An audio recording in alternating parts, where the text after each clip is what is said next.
Food Pyramid for Kids.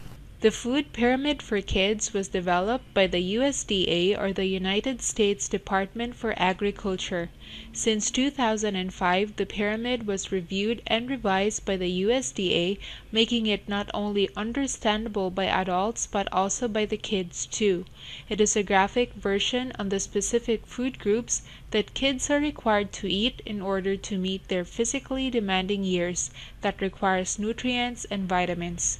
The food pyramid is generally for kids aged 6 and above. The food pyramid is a pyramid-shaped presentation that is filled with different colors that represents different food groups. Orange for grains, green for vegetables, red for fruit, blue for milk, yellow for oils or fats, and purple for meats and beans. Each of the groups in the food pyramid should be consumed by a child daily so they can meet their nutritional requirement.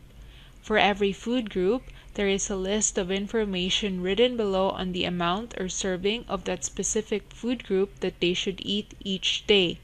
The foods on the top of the pyramid are those that should be eaten in moderation, and the foods at the lower part are those that should be regularly included in their meals. Until the next video, thank you for watching.